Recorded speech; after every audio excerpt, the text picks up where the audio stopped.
एक phone call से दूसरे देशों की वॉर रुकवाने वाले पॉपॉ अपने देश में आतंकवादी हमला नहीं रुकवा पाए।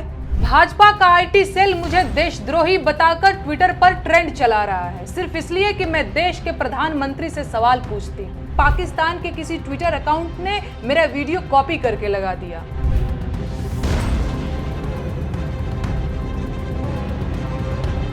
अपनी गायकी और विवादित बयानों से वायरल हुई भोजपुरी लोक गायिका नेहा सिंह राठौर एक बार फिर चर्चा में है। दरअसल कश्मीर में हुए पहलगाम आतंकी हमले को लेकर नेहा सिंह राठौर का एक वीडियो सोशल मीडिया पर खूब सुर्खियां बटोर रहा है, जिसमें उन्होंने केंद्र सरकार पर जमकर निशाना साधा है। लेकिन इस वीडियो को लेकर विवाद तब बढ़ा जब नेहा सिंह राठौर के इस वीडियो को पाकिस्तान के social media handle PTI promotion ने पोस्ट करते हुए भारत पर ही निशाना साध दिया, जिसके बाद ये मामला काफी बढ़ गया है। पहले आपको नेहा सिंह राठौर का वो वीडियो दिखाते हैं जिसकी चर्चा पाकिस्तान में भी हो रही है।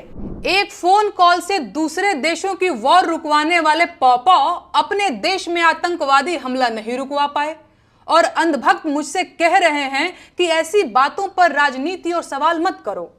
तो किस बात पर सवाल करूं? शिक्षा पर, जिसे मुद्दा ही नहीं समझा जाता, या स्वास्थ्य पर, जिस पर सवाल करना अब आउट ऑफ फैशन हो गया है? बोलो किस पर सवाल करूं? बेरोजगारी पर, जिसके जवाब में तुम्हारे अब्बा हुजूर पकौड़ा तलने की सलाह देते हैं? अरे जब देश की राजनीति ही राष्ट्रवाद और हिंदू मुसलमान के मुद्दे पर चल रही है, उसके बाद भी आतंकी हमलों में देशवासी मारे जा रहे हैं, तो सवाल किस मुद्दे पर करूं? 56 इंच की छाती पर देश के सारे मुद्दों को समेट देने वाले मोदी जी की सरकार में आतंकवादी हमले होंगे और नागरिकों की हत्या होगी, तो सवाल क्या मोहम्मद अली जिन्ना और नेहरू जी से पूछा जाएगा? नागरिकों की मौत और आतंकवादी हमलों पर सवाल क्यों नहीं पूछा जाना चाहिए भाई? इन सवालों से इतना डर क्यों रहे हैं आप? अपनी ही सरकार में हुए पुलवामा आतंकी हमले के शहीदों की मौत पर बेशर्मी से वोट मांगने वाला ये आदमी पहलगाम के पर्यटकों की मौत पर भी वोट मांगेगा और अंधभक्त इसे मास्टर स्ट्रोक बताकर वोट भी देंगे।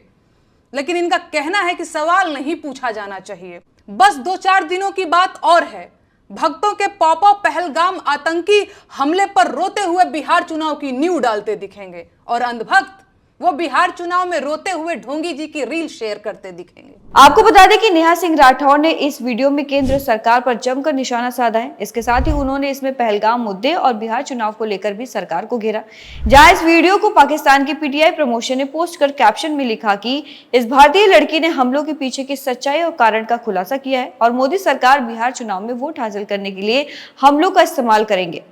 अब नेहा सिंह का ये वीडियो जमकर वायरल होने लगा है और लोग इस पर अपनी अपनी प्रतिक्रिया भी दे रहे हैं। इसके बाद नेहा यहाँ तक भी नहीं रुकी, उन्होंने फिर एक वीडियो शेयर किया जिसमें उन्होंने बीजेपी आईटी सेल और मीडिया पर निशाना साधा। उन्होंने इस पे आरोप लगाया कि बीजेपी आईटी सेल मुझे देशद्रोही कह रही है। भाजपा का आईटी सेल मुझे देशद्रोही बताकर ट्विटर पर ट्रेंड चला रहा है, सिर्फ इसलिए कि मैं देश के प्रधानमंत्री से सवाल पूछती हूँ। ये लोग मुझे देशद्रोही इसलिए कह रहे हैं क्योंकि पाकिस्तान के किसी ट्विटर अकाउंट ने मेरा वीडियो कॉपी करके लगा दिया। भाजपा का आईटी सेल और गोदी मीडिया के बिके हुए सरकारी पत्रकार देशभक्ति का सर्टिफिकेट बांट रहे हैं। वो लोग जिन्होंने देश को धर्म के नाम पर बांटने में कोई कसर नहीं छोड़ी, वो देशद्रोही और देशभक्त का सर्टिफिकेट बांट रहे हैं। मैंने आज तक कभी नहीं बताया, कहना जरूरी नहीं समझा, लेकिन आज जब बात मेरी देशभक्ति पर आ गई है तो जान लीजिए, मेरे परिवार और खानदान के कुल मिलाकर 14 लोग भारतीय सेना और अर्धसैनिक बलों में अपनी जान दांव पर लगा चुके हैं। मेरा अपना सगा भाई अभी भी छत्तीसगढ़ के जंगलों में नक्सलियों से लड़ रहा है।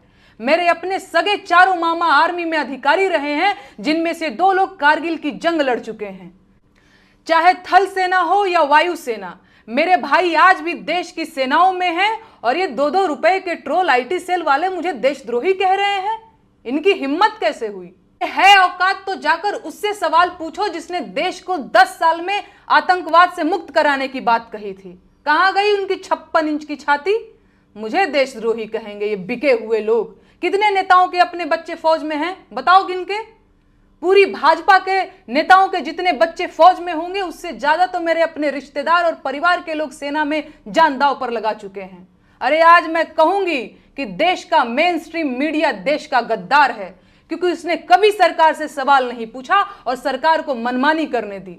वो पूछें या ना पूछें, मैं बार बार पूछूंगी कि पहलगाम में 2000 सैलानियों के लिए सुरक्षा की व्यवस्था क्यों नहीं थी?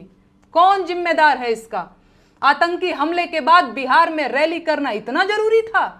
भाजपा का आईटी सेल देश का गद्दार है क्योंकि उसने देश को हिंदू मुसलमान में बांटने की कोशिश की। है कोई जवाब? देशद्रोही कहेंगे ये मुझे। जहां इसके बाद इस मामले पर सियासत और गर्मा गई और नेहा सिंह राठौर पर लखनऊ के हजरतगंज थाने में उनके खिलाफ एफआईआर दर्ज की गई, जहां उन पर यह आरोप लगा कि वो सोशल मीडिया पोस्ट के जरिए उन्होंने धर्म के आधार पर लोगों को भड़काने का प्रयास किया है। जहां नेहा ने अपने ऊपर हुए इस एफआईआर को लेकर अपने सोशल मीडिया प्लेटफॉर्म एक्स पर पहले पोस्ट में लिखा कि मेरे ऊपर एफआईआर हो गई है, होनी भी चाहिए। एक मामूली लड़की इतने बड़े लोकतंत्र में सवाल कैसे पूछ सकती है? लोकतंत्र का साइज तो देखो, दुनिया का सबसे बड़ा लोकतंत्र है भाई। तो वहीं एक अन्य पोस्ट में उन्होंने लिखा कि मेरे ऊपर लखनऊ में एफआईआर दर्ज हो चुकी है, क्या कोई वकील मेरी मदद कर सकता है? मेरे पास वकील की फीस देने के लिए पैसा नहीं है। मेरे आईसीआईसीआई बैंक अकाउंट में केवल 519 रुपए है, जिसमें से 500 रुपए तबला वादक को देकर मैं कल एक नया गीत रिकॉर्ड करूंगी। नेहा सिंह राठौर के वकील के लिए मदद मांगने वाले पोस्ट पर सोशल मीडिया पर तीखी प्रतिक्रिया सामने आ रही है। एक यूजर ने लिखा, जब केस लड़ने के पैसे नहीं है तो आलोचना क्यों करती हो? वहीं दूसरे यूजर ने कहा, पाकिस्तानियों से मदद मांगने लायक बन गई जो तुम्हारे वीडियो को भारत विरोधी नैरेटिव में इस्तेमाल कर रहे हैं। अब देखना होगा ये मामला आगे कितना तूल पकड़ता है और पुलिस इसमें क्या कार्रवाई करती है। इस वीडियो को लेकर अपनी राय हमें कमेंट में जरूर बताएं और ऐसी खबरों के लिए देखते रहिए द बेलौर।